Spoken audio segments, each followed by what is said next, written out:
Back here on Get Up, hard to believe. It's been 16 years since LeBron James made the decision, the one that saw him take his talents to South Beach, where he won his first 2 NBA titles. And all these years later, LeBron, once again, navigating his NBA future as he prepares for season number 24, during which he will turn 42 years old. Let's zoom out before getting to this decision. So how did that decision 16 years ago transform LeBron James' career as we know it? Wendy, you were at the epicenter of covering that. What do you remember about the decision? And then all these years later, are you surprised we're doing it again? Yes, I'm surprised we're doing it again. I think that's fair to say that. And the decision itself, I think there was such heat off the moment and the way it was presented. I think it just obscured 2 legacies of it. Number one, that it changed the way athletes took control of announcing their news. Today, we see college-bound athletes routinely do their own decisions, and we don't think twice about it. LeBron's decision to do that completely changed the way they viewed that. Secondly, the decision raised between $2 and $3 million for boys and girls clubs across the country. To this day, those boys and girls clubs benefit from the money that was raised there. It was just never presented appropriately. They should have, in retrospect, come out and showed the check right out of the gate instead of having the lead-up questions and then the very silent answer, I'm taking my talents to South Beach. There are boys and girls clubs that are using gyms and rooms and refurbished areas to this day that were funded by that night, but nobody ever remembers that. So now we're waiting on the next decision, whenever that comes, Vince, for LeBron James. What do you think is driving his decision circa 2026? I'm going to be honest with you.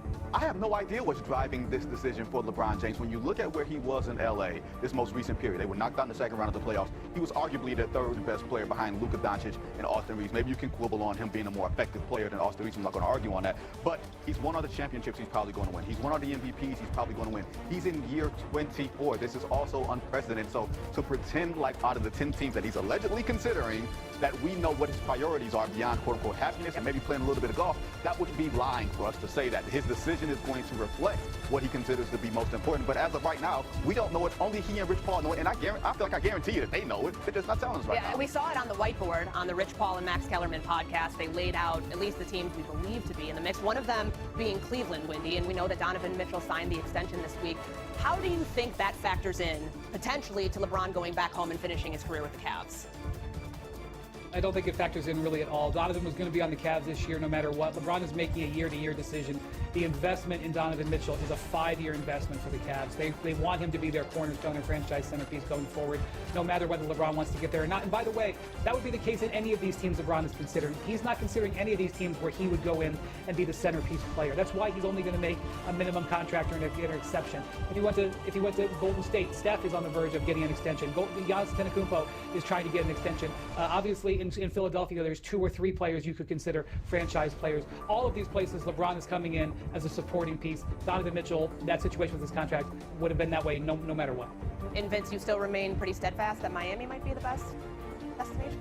My thought is that Miami, because let me be perfectly clear with everyone, this is not me reporting, this is not me doing anything. This is Benny saying Miami would bookend this LeBron journey, not just for the fact of historically where he's been with that organization, with Eric Spoelstra, with Pat Riley, but practically on the floor. You don't want LeBron to be in this position where he has to do all the heavy lifting. That's Giannis, that's Bam. He can still be a perimeter option. He's become a better spot-up shooter. I think that could be the better basketball option. Okay, so while we wait on the next decision for LeBron James, which who knows when it's going to come, the offseason is a long, long time to wait on a much less. You're waiting on yet another LeBron James decision. The basketball world waits with bated breath to learn where he will play in year 24, and Philly remains a pretty intriguing destination. Sixers president Bob Myers was asked about what his pitch to LeBron would be. Here is what he said. If he was here, I'd say I honestly believe this is your best chance to win. You have to decide all the other things that are equally important. What I would just say is, if it's about winning, and that, let's talk about this team, because you can win here in Philadelphia. Okay, so that is about as directive a pitch, guys, as you are going to get. Bob Myers, who runs the Philadelphia 76ers organization, Vinny, giving that pitch to Max Kellerman, Rich Paul, LeBron's agent. So what do you hear, Wendy, when you hear Bob Myers, his words, the recruiting style, what is that telling you about Philly's process in trying to get LeBron? Well, it's more about the entire LeBron process than anything, because this is how the 76ers are getting to talk to LeBron. That was on Rich Paul and Max Kellerman's podcast, but it was essentially a meeting with LeBron James. That's how you talk to LeBron in 2026. In 2010, he had 3 days of meetings where everybody came to an office building in Cleveland in $10,000 suits, and Jay-Z came to pitch him. In 2014, Dan Gilbert his jet was being tracked as he tried for a clandestine meeting in South Florida. In 2018, Magic Johnson stood on his driveway until free agency opened and then walked into his house in Los Angeles to make the pitch. Now you come on a podcast, and this is where we go as LeBron plays golf and works on his short game. So this is a demonstration of how the game has changed and how long the LeBron career and free agency processes have been. Yeah, I'm amazed that he's still at the epicenter of free agency all these years later. You just referenced the decision, which was all these years ago, the anniversary being yesterday, July 8th. Are you amazed when you think about this process that he's still at the epicenter of free agency and dictating his own terms? Yeah, and I think it's for a completely different reason. You know, 16 years ago, the New York Knicks spent 2 seasons getting themselves into position where they could pitch LeBron James. He dismissed their pitch in a matter of minutes. And then now, because he's willing to play for essentially next to the league minimum, any team has the option to go get him. So it's a completely different situation. Back then, there were just really a couple of teams he was considering. Now he could consider 10 teams, as Rich Paul outlined on another recent podcast interview. I don't think he's actually considering 10 teams, but the idea is that somebody could get a player like LeBron's caliber for next to nothing in NBA dollars. And so while it is a repeating of LeBron being pitched, in some ways it's extraordinarily different and very unique. Yeah, Vince, I want to bring you in here. When you hear Bob Myers in the words, the process that he's trying to use here, what stands out the most?